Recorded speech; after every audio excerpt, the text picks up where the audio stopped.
Alright, I've played a good number of RPG series in my video game lifetime. However, until earlier this week, I had never touched a Star Ocean game. I knew of the series, I am aware that previous games have some backlash towards them, but after seeing trailer after trailer showing the game's development process, I gotta say it has me intrigued, especially with the dual protagonist gimmick. And luckily for me, demos exist now! So this is a newcomer's first impressions of StarOceantheDivineForce. That's more than enough time. Now help! Yes, Captain. No, hey, stop! What do you think you're doing? Elena! I am aware that Star Ocean hasn't ever had the prettiest models in the world. And unfortunately, that doesn't exactly change here. When you compare the amazing 2D art to the 3D models, you kinda have to question what the process was going into those models, as they kinda have this creepy, dull, unanimated, shiny-eyed look to them, which could definitely be off-putting for others. However, for me, I was able to look past these models and into the environment surrounding them. And I must say that I absolutely love the environments of this game. The lighting is great, the skybox at night looks beautiful, and each area does an amazing job at creating their own individual vibes. From the villages, to the ruins, and even the deserts, to the point that at times, I really ended putting down my controller to just stare at the screen, as I just wasn't expecting it to look this nice. Not only do these areas look nice, the villages are filled with NPCs who can actually hear talking to each other. There was even a mom yelling at their son for not cooking for once in his life, which was pretty humorous to hear. So I really appreciate the efforts towards NPCs, as they just give the towns so much more life. One thing that could do with an improvement on is the general UI, and this be one of those games where I feel extremely lucky to wear glasses, as a lot of the interface is way too small. You know the meme of the grandma going to get some paper?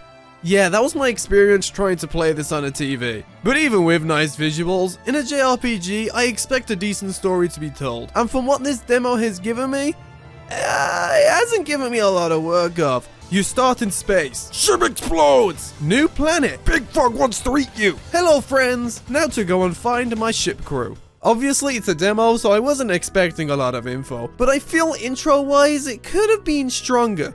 But you know what? I'm kind of intrigued, as I actually am a fan of the characters. We've got cheeky chap ship leader who looks to still be gaining experience in his leadership role, desperately searching for his lost crew. A princess who seems way too trusting of people, yet has a very kind spirit, who is accompanied by a very untrusting bodyguard butler, whatever you want to call him. But he seems to open up a bit in the demo, so maybe he isn't that mean. There were other characters shown, such as the second main protagonist, but we could only play with the one, so I didn't really get to create much of an opinion on them, but they seem nice too. The cutscenes, however, do need some polish, as the lip desync is very noticeable, combined with some pretty stiff animations at times. But I gotta say, I am a big fan of the writing, as it seems to have a nice flow for the quick-witted dialogue, where the cats seem to go back and forth with each other, which helps makes interactions outside intense events much more enjoyable for me. So even in the outcome of the story being lesser quality, I could possibly have the characters carry the game for me, and that's pretty exciting. Now for what I believe is to be the bread and butter of this game, and that's the combat. And off the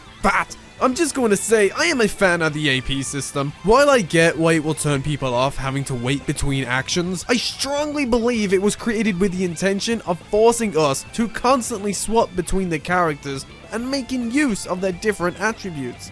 You have Raymond wielding one sword, hitting a little slower than the rest, but giving off higher damage outputs. Now I'm probably going to butcher this, but Leticia is a dual wielder throwing out fast hits with a lower damage output. And Elgato is a long-range damage dealer who throws magical purple Beyblade that give out some good damage. Combined with her attacks, we have the use of a Doomer, a tiny droid thing that allows us to charge at our enemies at longer ranges with a blindside mechanic which can multiply your damage output. So when you slap together changing characters with Duma, you end up with a very fast-paced combat system which kept me intrigued the whole time. I was seriously loving it. And that's not even all. You have skill trees, combo selections, equipment, accessories, and even the robot has a skill tree, giving out some pretty good buffs such as increased scan radius, increased range, damage output, you name it, it's probably there. When I wasn't battling poison trees, I was exploring the environments, and with the fields being so open, I am happy to say that you travel them with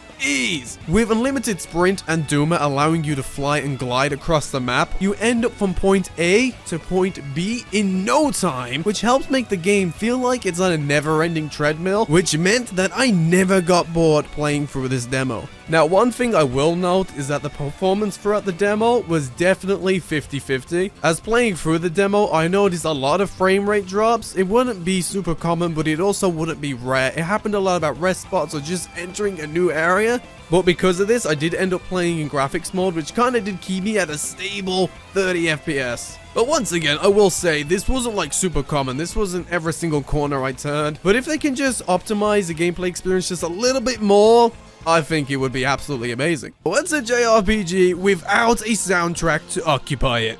And I gotta say, the OST actually sounds pretty good. I believe the main menu uses an ongoing Star Ocean theme, but as a newcomer, it definitely set off the right vibes going into the demo. Now, a battle theme is one of the most important tracks to get right in a JRPG, as you'll probably end up hearing it loop for the next 30 to 40 hours, depending on how long it takes. While the battle theme isn't the best I've ever heard, it's definitely a really solid track which helps complement the speed and action of combat. These same comments carry on to the field themes. They are atmospheric and fit directly with the vibes of the environment. Since it's short, I didn't get to hear a whole range of what's in store, but at this point in time, I'm definitely looking forward to hearing the rest of the tracks, as my ears do be eating good with this game. Overall, my time with Star Ocean was well spent. While it needs some polish in certain areas, especially regarding cutscenes, animations, and a few performance hiccups, it didn't deter me away from the vision this game holds. I am intrigued in where the story has to take me, I want to know the future of these characters and how they bond with each other, and I am very excited to explore the environments while beating up some poison trees. So yes, as a newcomer, this demo has sold me on this game, and I'm hoping this leads to an evolution in the series, because who doesn't want more JRPG goodness in this world? Well, that's if the full game doesn't end up being us anyway, but we'll have to wait and see.